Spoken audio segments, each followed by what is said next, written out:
Okay, I got another guitar yesterday, and even though this thing's kind of a cheapie, it is a cheapie, I still like to shine them up. I still like to take something old and or something kind of beat up, and I like to make it at least as good as I can get it. Because man, there's people out there that love these things, and you know, there's a lot of guys that hate them too. But I was always that 80s hair metal kid, so I always loved these things. And if I had a nice pickup or something, I think I'd change the pickup. But right now I don't have anything that would be worthy of going into this. So I'm just going to shine this baby up a little bit. And we're going to put new strings on it. We'll clean the fingerboard and clean the frets, and we'll shine it all up. I got some polish to put on it.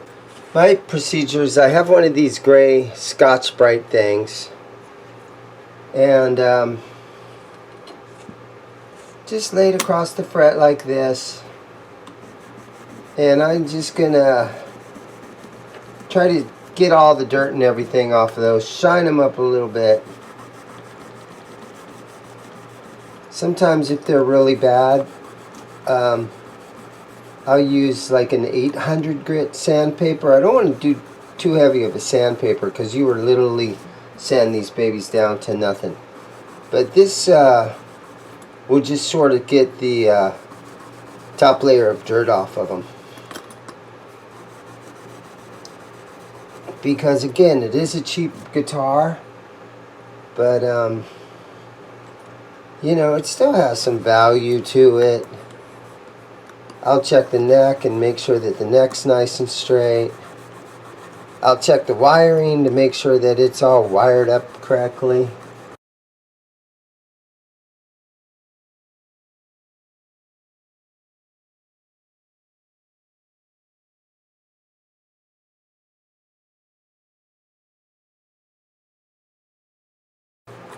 But I got to make the most of what we've got.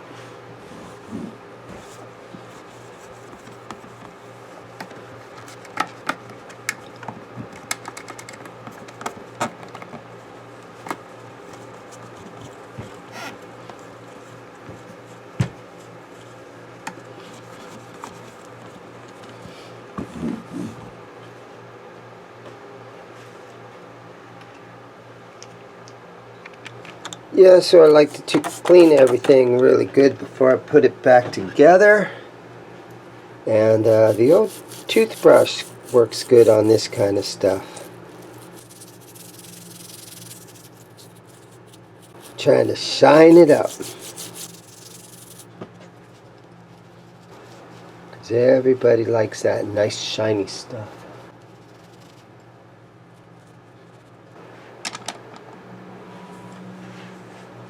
Let's condition this fretboard a little bit. So I got an order of this stuff in my store, and I have lots of this available, but this fret oil is from Music Nomad F1 oil, and I put it in nice and thick, and then I take one of my old shop rags and I just sort of work it in.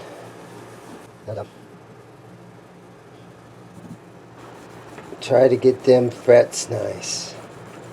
Some guys say don't go this way because you'll just be spreading the dirt into the sides of these frets. So you want to kind of give it more of this sort of an action.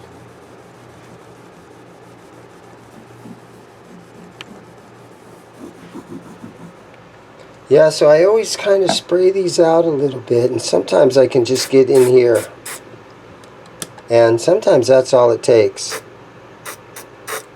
to get those to sound good and not be all squeaky and everything. But I got lucky, and just looking through, I have little, you know, random parts here and there. And I found a little tip. And I'm thinking it might fit on there. There we go. Seems pretty good. That was a lucky break. Okay guys, so this is what I'm going to put on this thing today. We're going to go 11s. So, D'Addario 11s.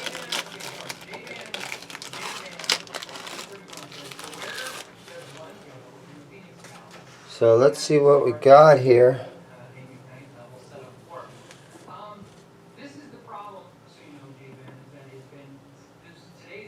So they're all here. That's always a good sign. Now this is one of those wraparound tail pieces. So a lot of times I will go ahead and I will put all 6 of the strings through here first. And I guess it maybe feels like I'm saving a little time this way. And secondly, once you have one string in here, and if you were to tighten it up and wound it up, then you have to get in here to, you know, it's kind of hard to get the string through there if you do them one at a time.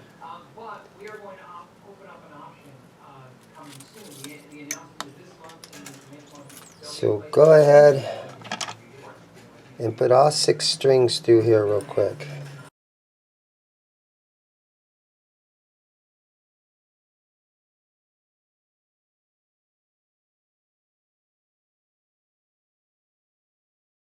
Now these are 11s, so usually I don't play 11 gauge strings. I don't know, I keep changing my mind on what I like. I've played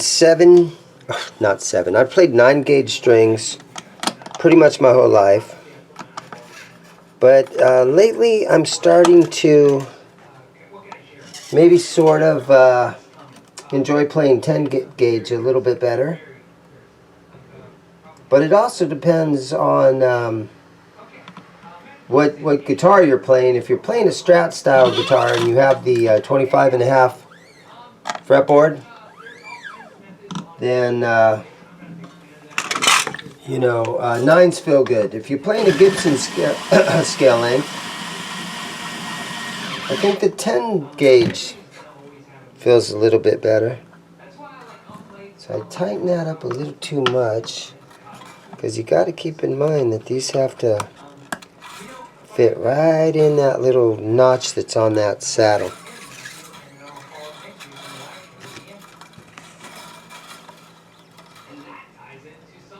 So again, even though it's a cheap guitar, I think it's always always a great idea to keep it shined up, to keep it working properly. Make the most out of what you guys got. You never know, the day's going to come when people are going to fall in love with the BC Ridge Bronze series, right? I hear everybody laughing out loud right now, but yeah, you just never know.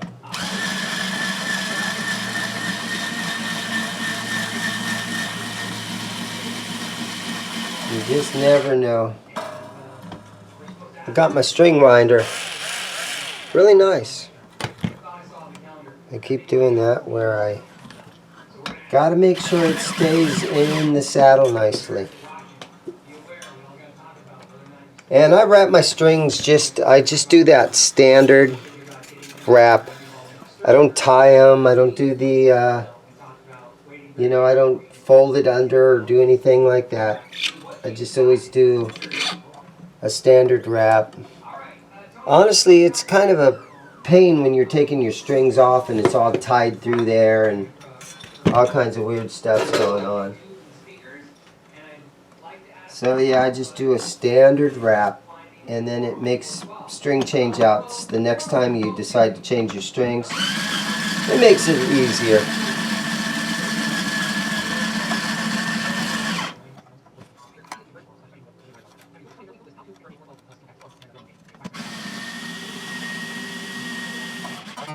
I've seen a lot of guys that cut the ends of these strings off one at a time, because it just makes sure it stays out of the way. Sometimes I do that, sometimes I don't.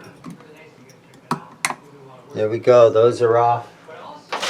Alright, so I decided before I tune this bad boy up, I am going to check the neck. And so I lay my guide on there, and I can see, I don't know if you can see that in there, but you see the gap that's underneath there?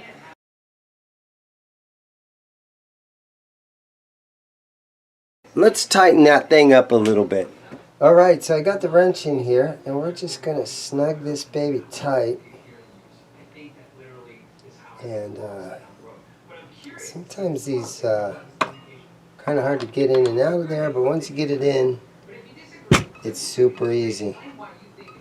So we're just going to give this about 1/4 of a turn, and then I'm going to put my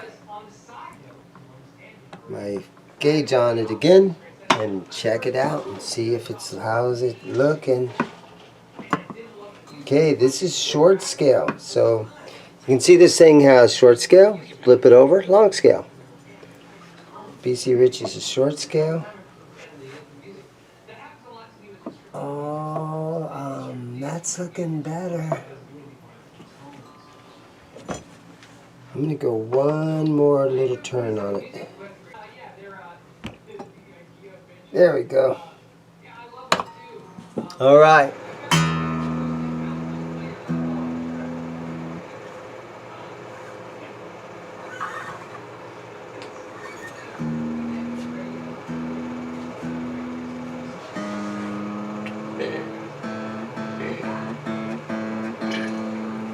Alright, so let's tune this thing up, and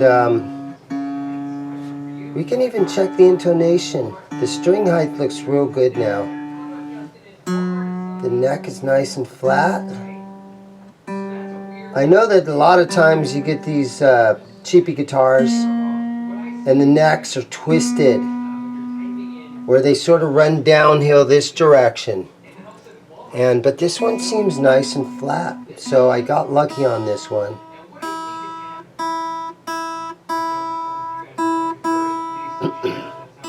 Gotta let these strings stretch out a little bit, but I also want to, I don't know if I can hold the camera and show you guys at the same time, but I kind of want to check the intonation on this. So when you hit the string, and you tune it up to pitch. Okay. Now when you put your finger on the 12th fret and you hit the string again. Oh, look at that. That looks pretty good right there.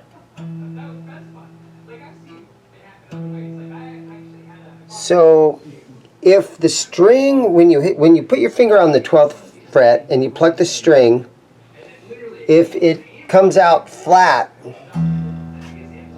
that means that you need to pull the saddle forward. Flat, go forward.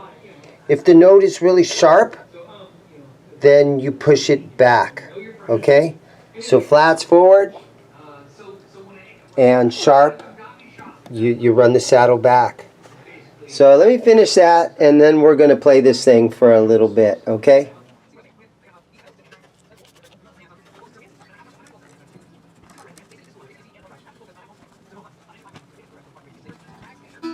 Okay guys, so I've got this thing all shined up, and I know it's a cheap guitar.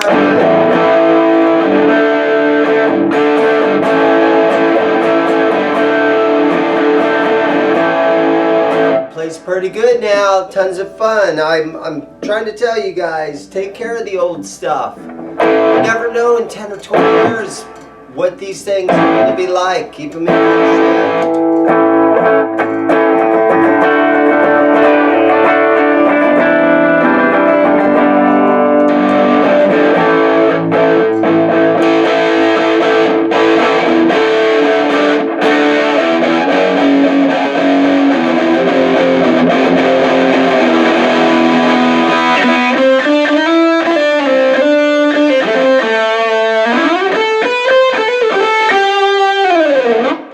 Thing about old guitars like this is, man, someday you might have a grandson, you might have a neighbor, you might have some kid that really needs a guitar. So don't trash your old stuff, guys. Take care of it. And again, thanks a lot for watching, everybody.